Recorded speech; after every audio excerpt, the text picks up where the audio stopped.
Shalom dan selamat pagi kepada semua jemaat yang dikasihi Tuhan, di mana saja kita berada pada pagi hari ini. Kita sangat bersyukur karena Tuhan itu baik, walaupun PKP diteruskan lagi selama 2 minggu, tetapi kita percaya bahwa semuanya itu terjadi atas kehendak dan rencana Tuhan, dan mari kita tetap tekun berdoa agar semuanya akan kembali seperti sedia kala. Amin saudara, kita bersyukur pada pagi hari ini karena sekali lagi kita diberi kesempatan untuk sama-sama terlibat ataupun mengambil bahagian di dalam ibadah online ini. Dan di mana saja kita berada, mari kita mempersiapkan pribadi kita, mari kita berdoa kiranya Tuhan memimpin dan memberkati kita lewat kebaktian pada pagi hari ini. Mari kita berdoa.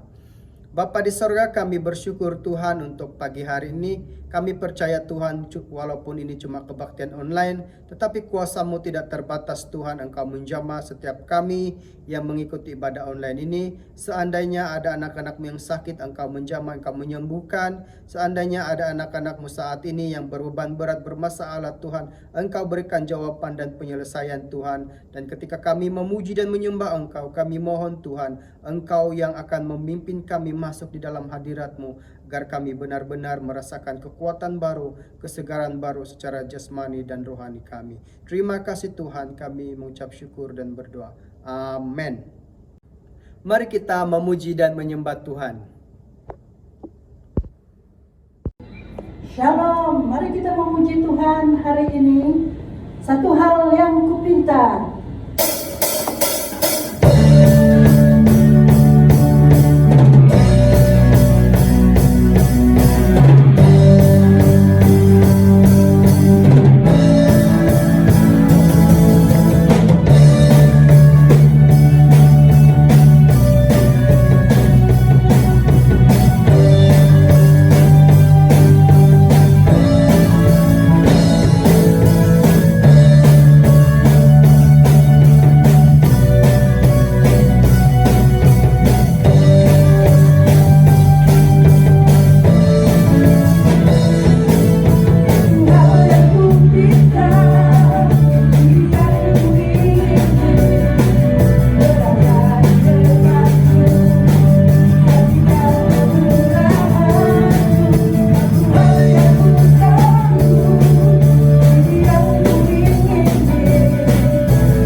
Yesus. Kemanapun kami berada Tuhan, Engkau tetap bersama dengan kami. Dan kami bersyukur untuk itu. Kami bersyukur ya Tuhan, karena Engkau Allah kami yang dahsyat, yang mulia, yang berkuasa selama-lamanya. Yesus, haleluya.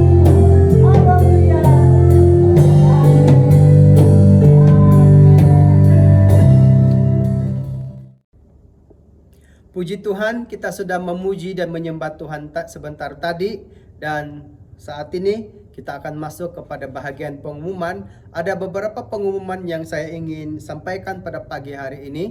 Seperti yang pertama, seperti yang kita ketahui bahwa PKP kita dilanjutkan lagi 2 minggu, dan untuk minggu-minggu di hadapan kebaktian online kita tetap akan berjalan seperti biasa, sehingga ada SOP baru yang akan dikeluarkan nanti. Dan itu yang pertama. Yang kedua, kebaktian sekolah minggu berjalan seperti biasa pada jam 11.30 pagi, dan link akan dikongsikan oleh gembala sidang masing-masing kepada grup jemaat, ataupun sila like dan subscribe itu page sekolah minggu yaitu Cornerstone, supaya kita dapat terus mendapat update untuk kebaktian yang sekolah minggu yang seterusnya.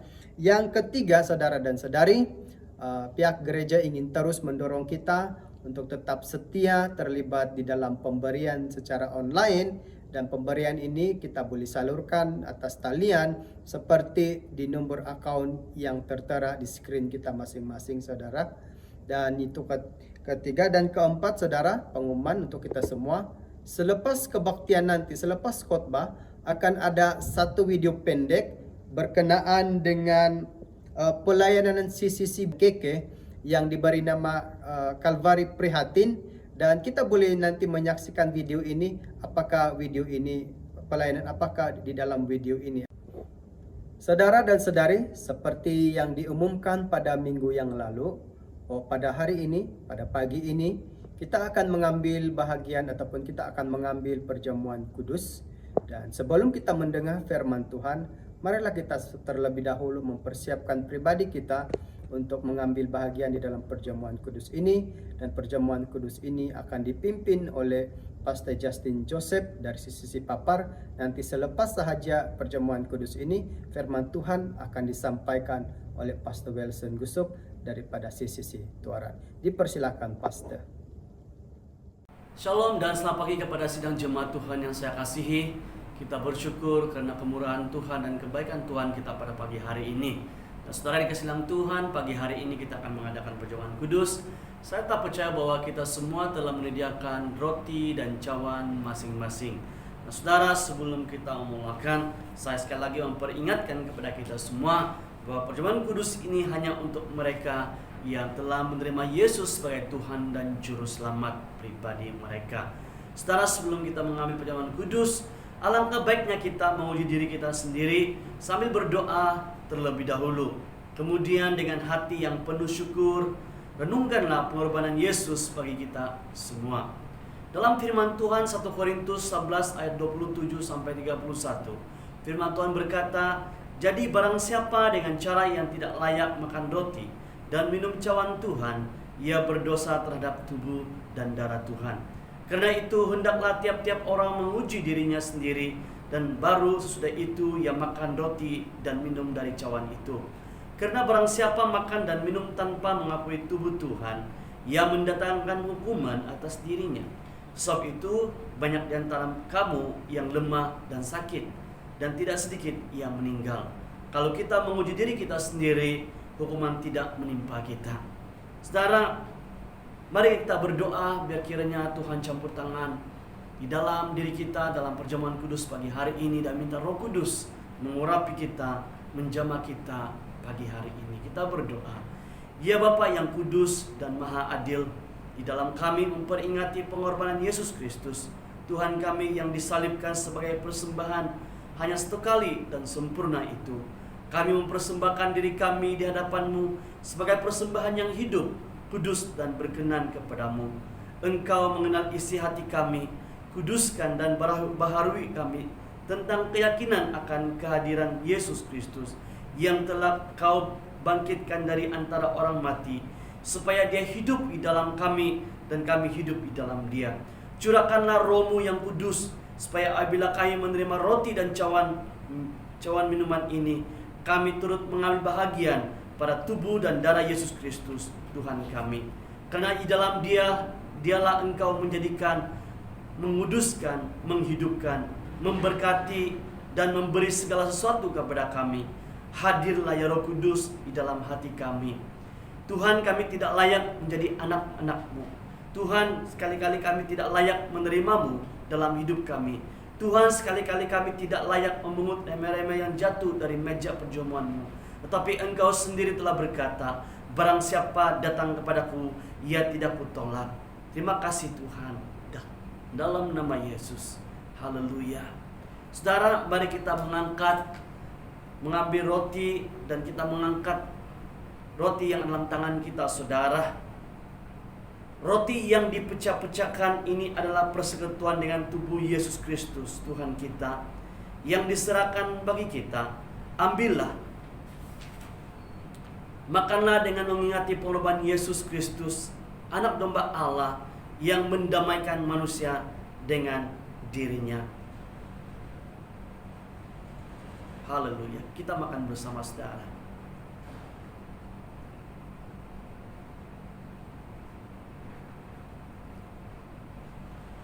Kita mengambil cawan, dan kita mengangkat cawan yang ada dalam tangan kita, saudara. Cawan ini adalah persekutuan dengan darah Yesus Kristus, Tuhan kita, dalam perjanjian baru yang dicurahkan bagi kita sebagai penghapus dosa manusia. Ambillah, minumlah dengan mengingati pengorbanan Yesus Kristus, darah anak domba Allah yang menghapus dosa manusia. Mari kita minum bersama, saudara, cawan ini.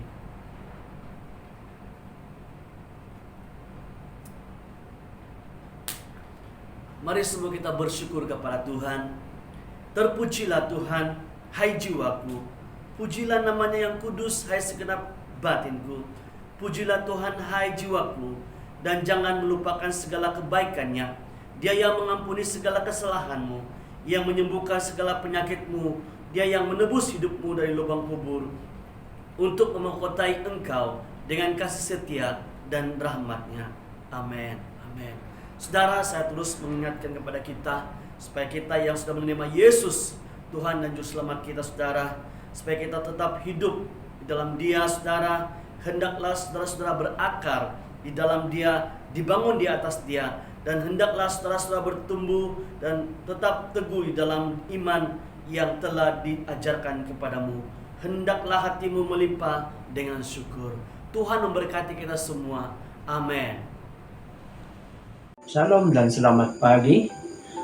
Saya senang sekali berkongsi firman Tuhan pada pagi ini. Dan pada hari ini saya ingin berkongsi tentang pentingnya memiliki kebenaran ataupun pentingnya mengetahui kebenaran. Ya, karena bila kita mengetahui kebenaran, kita diberkati dan kita merdeka, kita bebas. Pentingnya memiliki kebenaran ataupun mengetahui kebenaran, karena kebenaran itulah yang memerdekakan kita. Kebenaran itulah yang membebaskan kita. Ya, dahulu ketika saya masih kecil, ada satu hal yang selalu menakutkan saya, yaitu bomoh, dukun, dan juga pengamal-pengamal ilmu sihir, ya, black magic, semua itu. Sebab dahulu ketika saya masih kecil, bila ada kes kecurian di kampung terjadi dan mereka tidak tahu siapa yang mencuri, mereka akan memanggil seorang bomoh atau seorang dukun. Kemudian mereka bertanya siapakah yang mencuri, dan dukun itu dapat melihat dan dia mengenal pasti siapa yang mencuri itu. Kemudian orang itu ditangkap, kemudian ditanya, adakah benar? Dia benar. Jadi itu membuatkan saya takut, ya. Tapi apabila saya mengenal Yesus Kristus, apabila saya percaya Yesus Kristus, apabila saya menyerahkan pribadi saya, diri saya untuk mengikuti Yesus, karena Yesus telah menyelamatkan saya daripada dosa. Dia mati di kayu salib untuk menebus segala dosa dan kesalahan saya dan memberikan saya kehidupan kekal. Dan akhirnya saya mulai membaca firman Tuhan, membaca Alkitab ya dengan lebih mendalam, dan saya mempelajari, saya mengkaji, saya merenungkannya. Dan saya telah membaca dua petikan.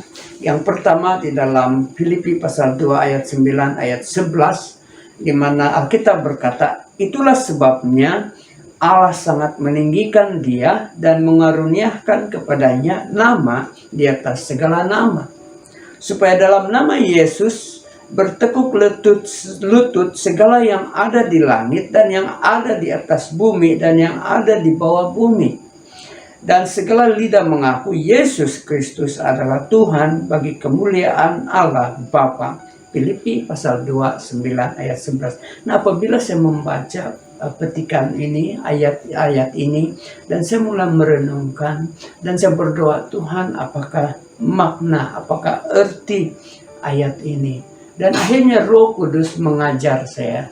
Akhirnya Roh Kudus membuka pikiran saya dan mengajar saya kebenaran bahwa nama Yesus itu lebih tinggi, lebih berkuasa daripada segala nama, segala kuasa yang ada di bumi, sama ada di langit ataupun di bawah bumi. Dan bila saya merenungkan, dia namanya Yesus di atas segala nama. Dan di dalam nama Yesus, semua lutut, mulut mengaku, menyembah dia, tunduk kepadanya.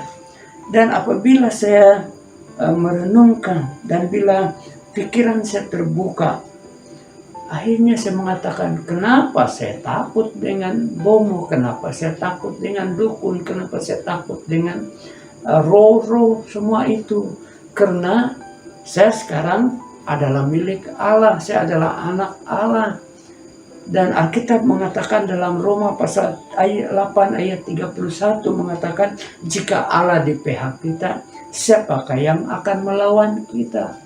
Jadi selagi saya dibawa naungannya, selagi saya dibawa pelindungannya, pemeliharanya, tiada kuasa yang dapat mengacau saya. Haleluya. Dan kebenaran inilah yang membebaskan saya. Selama ini saya takut, tetapi firman Allah ini, kebenaran ini membebaskan saya daripada rasa takut. Sebelum ini, apabila saya dengar tentang bomo, tentang sihir, tentang banyaklah, itu selalu menakutkan saya. Tetapi sekarang saya tidak takut lagi.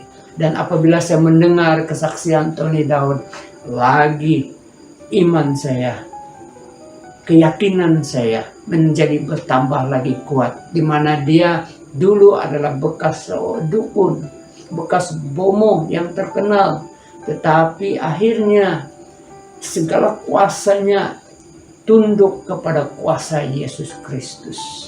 Ya, dan inilah yang terjadi apabila kita memiliki kebenaran. Apabila kita mengetahui kebenaran, kita dibebaskan daripada anggapan yang salah, kepercayaan yang sesat itu, yang menjadikan kita hamba kepada ketakutan, dan kita menjadi merdeka. Haleluya. Ya. Nah, inilah yang dikatakan oleh Yesus sendiri. Yohanes pasal 8, 31-32, maka katanya kepada orang-orang Yahudi yang percaya kepadanya, jika kamu tetap dalam firman-Ku, kamu benar-benar adalah murid-Ku, dan kamu akan mengetahui kebenaran, dan kebenaran itu akan memerdekakan kamu. Di sini Yesus berkata kepada orang Yahudi, ya, yang sebelum ini berdebat dengan dia, melawan dia, tidak percaya kepada dia, yang mempertikaikan keilahiannya, ya, yang tidak percaya bahwa dia adalah Tuhan, bahwa dia adalah anak Allah, ya, mereka menolak dia, tidak mengikut dia. Ya, tetapi ada beberapa orang Yahudi yang percaya kepadanya. Tetapi Yesus berkata kepada mereka, percaya tidak cukup. Kalau kamu benar-benar mau menjadi muridku, kamu harus mentaati mentaati firmanku, ya, perintahku. Maksudnya bagi kita sekarang, Yesus tidak ada bersama dengan kita. Tapi kalau kita mau mengikut Yesus, benar-benar menjadi murid Yesus, kita harus membaca, merenungkan, mempelajari firman-Nya. Firman-Nya itu adalah Alkitab. Ya, dia katakan percaya saja tidak cukup, karena Alkitab juga mengatakan bahwa setan percaya, tetapi dia tidak menyembah Yesus, dia tidak mengaku Yesus sebagai Tuhan dan Juru Selamat. Jadi kalau kita benar-benar mau menjadi murid Yesus, bukan Kristen kulit saja, bukan Kristen pada nama saja, kita harus mengetahui kebenaran.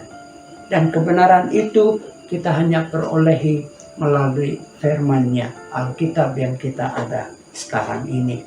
Ada satu case mahkamah yang memang terjadi di Malaysia. Ini benar-benar terjadi, ada rekodnya. Ya, ada seorang pekerja Bangladesh, ya, pekerja asing dari Bangladesh, namanya adalah bukan Bangladesh, Nepal, daripada Nepal. Namanya adalah Manggal Bahadur Gurung. Ya, Manggal Bahadur Gurung. Oke, kita panggil dia Gurung sahaja.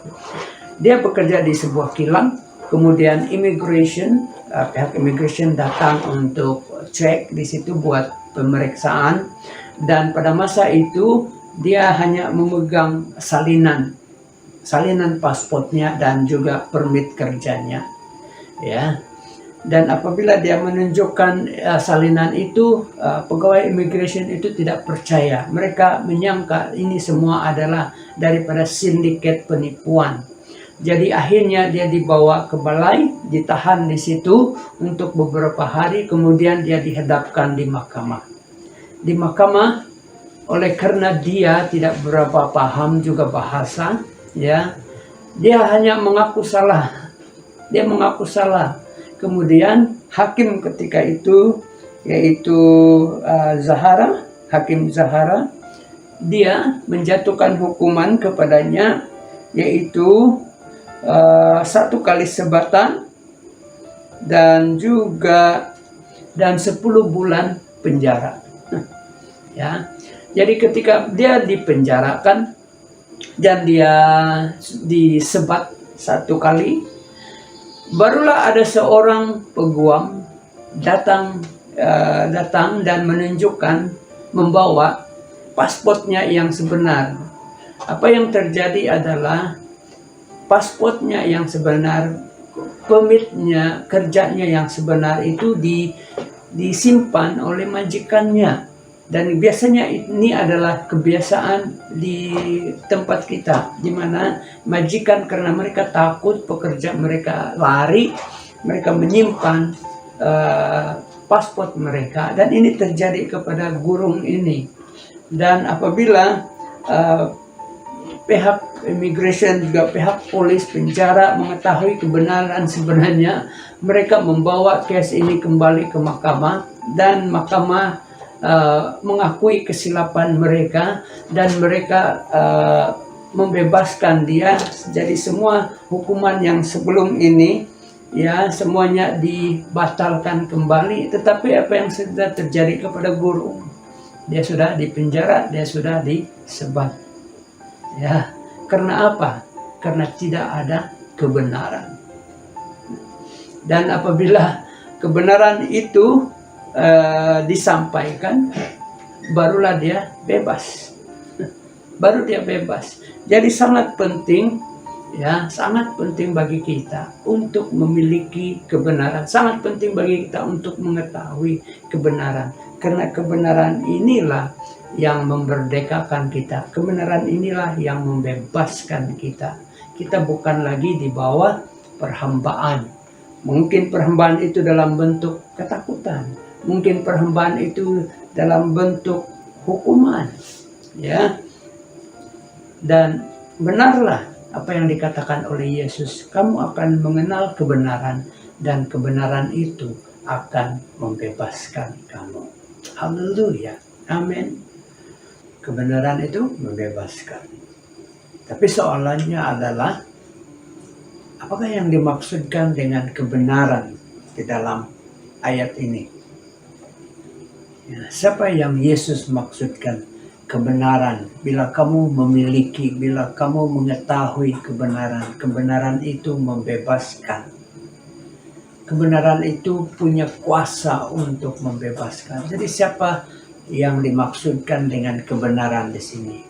Kalau di dalam Perjanjian Lama, ada banyak petikan Alkitab yang mengatakan bahwa Allah itu adalah kebenaran. Salah satu contoh adalah di dalam Ulangan pasal 32 ayat 4, di mana Allah itu benar. Allah yang benar. Dan di sini di dalam Perjanjian Baru ada satu ayat di mana Yesus begitu jelas mengatakan bahwa Dia adalah kebenaran.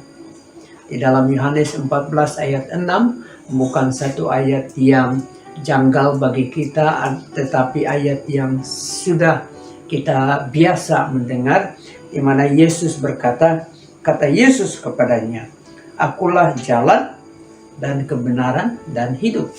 Tidak ada seorang pun yang datang kepada Bapa kalau tidak melalui aku." Yesus berkata, "Akulah jalan dan kebenaran dan hidup." Jadi perhatikan di sini, Yesus membuat pengakuan Dialah kebenaran itu. Dalam Perjanjian Lama, Allah lah kebenaran itu. Di sini dalam Perjanjian Baru, Yesus mengaku Dialah kebenaran itu. Dan bukan Yesus saja yang disebut sebagai kebenaran. Firman Allah, Alkitab ini juga disebut sebagai kebenaran. Kalau kita lihat di dalam Yohanes pasal 17 ayat 17, di mana Yesus berdoa sebelum Dia ditangkap, sebelum Dia disalibkan. Dia berkata, "Kuduskanlah mereka dalam kebenaran. Firman-Mu adalah kebenaran. Kuduskanlah mereka dalam kebenaran.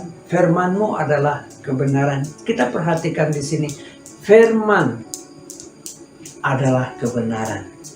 Jadi Alkitab yang kita ada, ini adalah kebenaran. Yesus yang kita percaya, yang kita imani adalah kebenaran. Allah yang kita kenal di dalam Perjanjian Lama adalah kebenaran. Jadi kebenaran di sini adalah Allah. Kebenaran di sini adalah Yesus Kristus. Kebenaran di sini adalah Alkitab, firman Allah. Perhatikan secara perbandingan. Dalam petikan yang sama, Yohanes pasal 8 ayat 44, dalam bab yang sama, Yohanes 8 ayat 44, bila Yesus berkata tentang iblis. Perhatikan apa yang Yesus katakan tentang iblis. "Iblislah yang menjadi bapamu, dan kamu ingin melakukan keinginan-keinginan bapamu.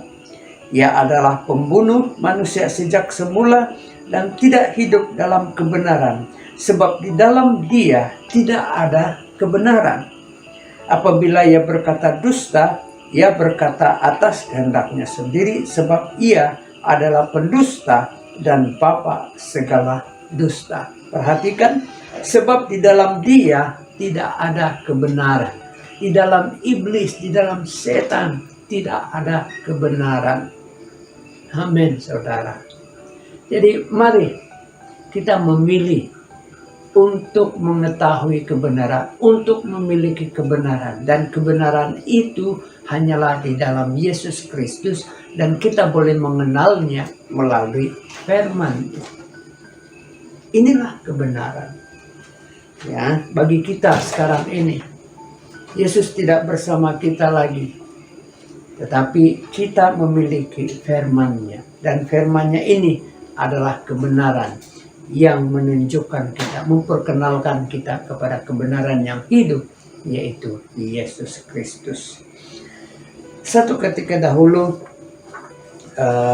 ketika saya baru mulai bekerja, ya, saya terpengaruh dengan kawan-kawan sekerja dalam membeli nomor, ya, yaitu berjudi, ya. Jadi setiap minggu, ya, ketika itu ada banyak pilihan, kita ada Magnum, kita ada Sabah, kemudian kita ada Sandakan, ya. Jadi mula-mula saya hanya melihat saja, ya, tapi bila saya mulai menerima gaji, saya mulai terikut-ikut dengan kawan, ya, pergi minum kopi, tetapi seterusnya terus pergi ke kedai. Dan disitulah saya mulai terpengaruh. Karena apa? Karena di dalam hati saya, wow, bila saya mendengar ramai orang yang, wow, berapa kena hari ini, berapa kena, oh dia kena, ya. Dan kadang-kadang jumlah yang mereka dapat itu begitu menakjubkan, ribu, ada yang 10.000, wow, sehingga saya pun terpengaruh. Jadi saya pun mula-mula ikut, ya, mula-mula main kecil, RM1, RM2, ya. Tapi kemudian keinginan itu, nafsu itu makin hari makin bertambah, ya, dan jumlah yang dibelanjakan makin hari makin bertambah, dan akhirnya itu mempengaruhi keadaan keuangan saya sendiri, ya. Pada masa itu memang saya sudah Kristen, ya, tetapi inilah pengaruh dunia.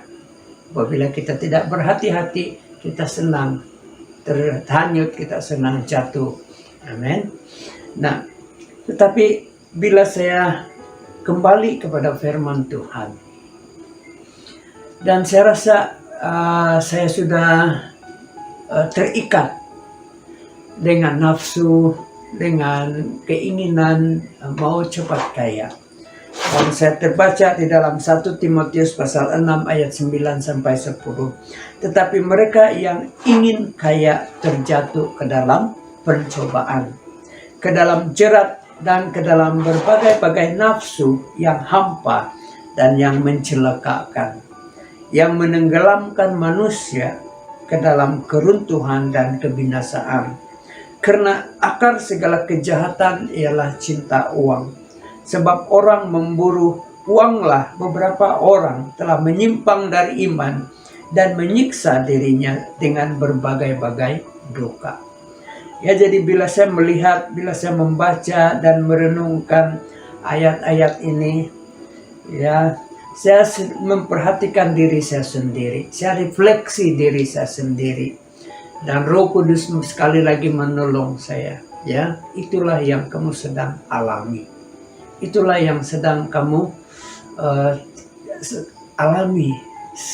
Kamu tidak sadar, tetapi itulah sekarang perjalanan kamu, kehidupan kamu sekarang sedang menuju kepada yang ini, ya, sedang menuju kepada kejatuhan. Kemudian saya terbaca lagi di dalam Ibrani pasal 13 ayat 5. Janganlah kamu menjadi hamba uang, dan cukupkanlah dirimu dengan apa yang ada pada kamu, karena Allah telah berfirman, aku sekali-sekali tidak akan membiarkan engkau, dan aku sekali-sekali tidak akan meninggalkan engkau. Jadi bila saya membaca firman ini, saya mengatakan kepada Tuhan, Tuhan, ya, Engkau memperhatikan hidup saya selama ini. Dan walaupun sebelum ini saya belum ada kerja, Kau yang memperhatikan, Kau yang memelihara, Kau yang membekalkan segala keperluan saya. Dan sekarang saya sudah bekerja, sudah bergaji. Ya, saya tetap percaya, saya mau percaya bahwa saya tidak akan kekurangan apapun. Ya, berkat-Mu tetap akan melimpah. Saya tidak perlu terikut-ikut dengan dunia, keinginan dunia. Saya tidak perlu terikut-ikut dengan cara dunia memperolehi kekayaan dengan begitu cepat, ya. Dan saya sadar bahwa roh judi itu telah menguasai saya, dan saya berkata kepada Tuhan, bebaskan saya, tolong saya, lepaskan saya. Akhirnya saya membuat satu keputusan unik sedikit, karena ada ketika saya berada di pejabat, ada seorang sing gitu, dia datang, kemudian dia terus berjumpa kepada saya. Dia katakan, pilih satu nomor. Dia bilang, untuk apa pilih satu nomor? Saya tidak kenal dia, saya tidak tahu apa tujuan dia sebenarnya, tapi dia terus masuk dan dia katakan, pilih satu nomor. Jadi ambil satu kertas, tulis dalam satu kertas. Jadi saya tulis satu nomor. Kemudian dia katakan, tulis apa yang kamu inginkan, apa yang kamu cita-citakan. Ya. Kemudian saya tulis. Kemudian dia kata, oke, kamu tulis nomor begini kan? Dia kata, iya. Kamu mau menjadi seperti ini kan? Iya. Saya pun heran kenapa dia boleh tahu apa yang saya tulis. Baru saya tahu, selepas itu baru saya sadar bahwa dia adalah mind reader. Dia boleh membaca pikiran saya. Tapi ada satu hal yang dia katakan. Kamu boleh berjaya. Tapi kalau kamu main judi, kalau kamu mau beli itu nomor, kamu memang tidak akan menang. Jadi bila saya mendengar itu, sebenarnya itulah saya punya doa juga, Tuhan tolong lepaskan saya. Dan bila dia berkata begitu, akhirnya saya katakan, oke, kalau begitu tidak perlulah, saya tidak mau lagi. Dan disitulah saya dilepaskan, saya tidak lagi terlibat di dalam apa-apa bentuk judi sampai sekarang. Jadi saya dibebaskan, ya. Bila saya dengar kawan-kawan saya hanya bila mereka ajak, saya tidak ada lagi perasaan untuk ikut mereka beli. Saya hanya dengar cerita mereka saja, ya, dengar cerita. Jadi kita perhatikan di sini.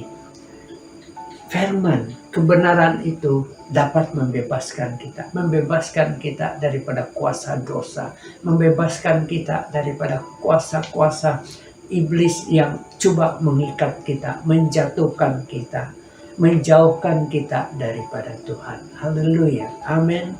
Jadi mari saya mengajak kita semua, mari ketahui kebenaran, miliki kebenaran, dan kebenaran itu adalah mengenal Yesus melalui firman-Nya, Alkitab-Nya. Haleluya. Puji Tuhan. Saudara, bagaimana kebenaran firman itu bekerja sehingga dia memberi dan membawa kebebasan, kemerdekaan di dalam hidup kita. Dahulu kita hidup seperti dunia, hidup di dalam dosa. Tetapi apabila kita mengenal kebenaran dan apabila kita hidup di dalam kebenaran, hidup kita berubah. Dahulu kita menolak Yesus, dulu kita hidup seperti dunia. Tetapi oleh karena kebenaran yang ada di dalam hidup kita, mengubah hidup kita menjadi terang dan menjadi garam bagi dunia. Nah, bagaimana itu boleh berlaku? Ya. Nah, Alkitab sendiri mengatakan dia ada 12 simbol bagaimana kebenaran Alkitab ini apabila masuk ke dalam kehidupan kita, di dalam pikiran kita, di dalam hati kita, dia berkuasa mengubah kehidupan kita. Alkitab mengatakan bahwa firman Allah, kebenaran ini seperti api. Ya, seperti api di dalam Yeremia pasal 23 ayat 29. Ya, seperti api. Api yang boleh membakar apa yang kotor, yang dosa, yang najis, yang tidak berkenaan kepada Tuhan di dalam hidup kita. Dia juga, Alkitab juga, kebenaran Alkitab ini juga dikatakan sebagai tukul. Tukul itu digunakan untuk apa? Ya, ada banyak kegunaan tukul, tapi salah satunya adalah untuk memecahkan hati kita yang keras. Ya, hati kita yang seperti batu, yang Tuhan tidak boleh sentuh, yang Tuhan tidak boleh ubah.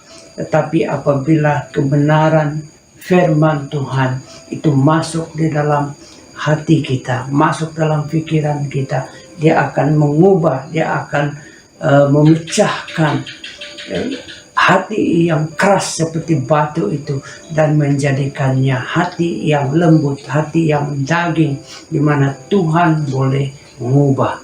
Haleluya, amin. Begitu juga firman Allah seperti cermin. Apabila kita melihat cermin, kita lihat muka kita, kita lihat ada kotoran, ada yang rambut kita tidak tersusun. Jadi dia menunjukkan akan ketidaksempurnaan kita. Dan disitulah dia akan menunjukkan kita bagaimana kita boleh menjadikannya lebih baik. Dan ada banyak lagi simbol di dalam Alkitab. Dia seperti air. Ya, seperti air yang digunakan untuk apa? Membasuh. Dia akan membasuh kita daripada kotoran-kotoran dosa, daripada perbuatan-perbuatan kita yang tidak menyenangkan hati Tuhan dan tidak menyenangkan hati orang lain. Jadi firman Allah ini sangat berkuasa. Sebab apabila kita mengenal kebenarannya, mengenal apa yang Tuhan mau sampaikan kepada kita, dia berkuasa untuk mengubah kehidupan kita. Saudara, ada satu cerita dan ini adalah cerita benar, ya. Saya rasa kita semua biasa dengan satu lagu dalam bahasa Inggris dipanggil I have decided to follow Jesus. Dalam bahasanya adalah mengikut Yesus keputusanku. Ada sejarahnya. Lagu ini dipercayai dicipta oleh ataupun keluar sendiri daripada seorang bapak yang sedang mengalami penganiayaan karena imannya. Lebih kurang 150 tahun yang lepas, ada satu kebangkitan rohani terjadi di Wales, negara Wales di Eropa. Jadi mereka menghantar ramai misioneri dan ada sekelompok misioneri itu mereka menerima panggilan daripada Tuhan untuk pergi ke utara India, utara dan bahagian timur India yang dipanggil sebagai Assam. Nah, tempat itu adalah tempat yang sangat primitif, di mana kebanyakan suku kaum di situ ketika itu mereka tidak aman, mereka berperang satu sama lain dan mereka adalah headhunters. Ya, headhunters sama seperti di Borneo dahulu, di mana mereka akan berlumba-lumba bersaing-saing untuk mendapatkan sebanyak mana kepala manusia, ya. Dan orang yang memiliki kepala yang banyak dia digelar sebagai champion. Ya, dan bila missionary ini datang ke daerah itu begitu susah, begitu sukar. Tetapi ada seorang missionary berjaya mengungsikan Injil dan membawa satu keluarga ini, seorang bapak, seorang ibu dan dua anaknya untuk mengikut Yesus. Dan bila dia kedapatan, karena bila dia menerima Yesus, satu keluarganya menerima Yesus, dia mulai mempengaruhi yang lain. Dia mulai menginjil yang lain. Dan selama kelemahan, beberapa keluarga mulai mengikut mereka. Dan ini menyebabkan ketua kampung di situ begitu marah dengan dia. Ya, begitu marah dengan dia karena apa? Tradisi mereka sebelum ini sebagai headhunters mulai berhenti. Jadi ada satu kali dia memaksa keluarga ini untuk keluar dan bersama-sama dengan semua penduduk kampung di situ, dia disuruh berdiri dikelilingi di tengah-tengah, dan dia ditanya, oke, ini adalah peluang kamu untuk kembali kepada kepercayaan kita yang lama, untuk kembali kepada tradisi kita yang lama, dan kamu harus menyangkal, kamu harus meninggalkan Tuhan kamu itu, yaitu Yesus. Kamu harus menyangkal Dia, ya. Dan Bapak ini berkata, dia dengan inspirasi Roh Kudus. Roh Kudus bekerja begitu luar biasa. Dia dipenuhi dengan Roh Kudus dan dia mulai menyanyi. Dan nyanyian adalah I have decided to follow Jesus, no turning back, no turning back. Dia mulai menyanyi. Kalau dalam bahasa, mengikut Yesus keputusanku, mengikut Yesus keputusanku, ku tak ingkar, ku tak ingkar. Dan apabila ketua kampung itu mendengar, dia begitu marah. Dia perintahkan dia punya pemanah membunuh 2 anaknya. Anaknya mati di depannya, di depan matanya, di depan orang kampung. Kemudian dia memberi 1 peluang lagi. Kalau kamu tidak menyangkal Yesus, kalau kamu masih lagi mengikuti Yesus, istri kamu akan menjadi mangsa seterusnya. Tetapi dia tetap, dan dia mulai menyanyi satu lagi lirik. Walau sendiri ku ikut Yesus, walau sendiri ku ikut Yesus, ku tak ingkar, ku tak ingkar. Ya. Dan oleh karena lagu itu, kenyataan itu, ketua kampung itu memerintahkan pemanahnya memanah istrinya mati. Dan ketua kampung itu sekali lagi, ini adalah peluangmu terakhir untuk berubah. Peluangmu terakhir untuk kembali kepada kepercayaan kita, tradisi kita. Ya. Dan kalau tidak, kau akan ikut istrimu dan juga 2 anakmu. Dan dia mulai menyanyi. Roh Kudus mulai memberikan dia lagu. Lagunya adalah The world behind me, the cross before me, no turning back, no turning back. Dunia di belakang, salib di depan, ku tak ingkar, ku tak ingkar. Dan ketua kampung tidak ada pilihan, dia mengarahkan pemanah untuk memanah dan membunuh dia juga. Mati 1 keluarga. Tetapi 1 mukjizat terjadi. Tiba-tiba pikiran ketua kampung itu terbuka. Dan dia mulai berpikir, kenapa? Ya, saya heran, kenapa keluarga ini sanggup mati untuk mengikut Yesus. Yesus itu kan sudah mati 2000 tahun yang lepas. Dan dia bukan di sini, dia orang jauh. Tapi kenapa keluarga ini sanggup mati karena Yesus, sanggup mati untuk mengikut Yesus, sanggup mati untuk setia kepada Yesus, percaya kepada Yesus, menyembah Yesus. Ada sesuatu kuasa yang menguasai mereka, dia kata, dan saya juga mau mengalami itu. Pada masa itu dia berseru, Yesus, saya percaya kepada Engkau. Aku mau percaya kepada Engkau. Aku mau ikut Engkau. Ketika ketua kampung itu berkata begitu, seluruh penduduk di situ mengikut dia. Kuasa kebenaran. Kuasa kebenaran, dan kebenaran itu kita belajar hari ini. Kebenaran itu adalah Allah. Kebenaran itu adalah Yesus. Dan kebenaran itu adalah firman Tuhan. Haleluya. Kenali Yesus Kristus melalui firman Tuhan. Mari kita menjadi orang yang tekun membaca, merenungkan, menghafal, memahami firman Tuhan. Mari kita berdoa. Bapa di surga, terima kasih. Roh Kudus, biar Engkau terus berbicara kepada kami pada pagi ini.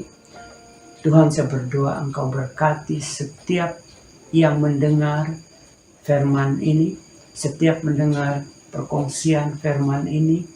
Roh Kudus bekerja di dalam hidup mereka, mengubah kami Tuhan, mana yang tidak berkenaan dalam kuasa kebenaran-Mu, kuasa firman-Mu mengubah kami.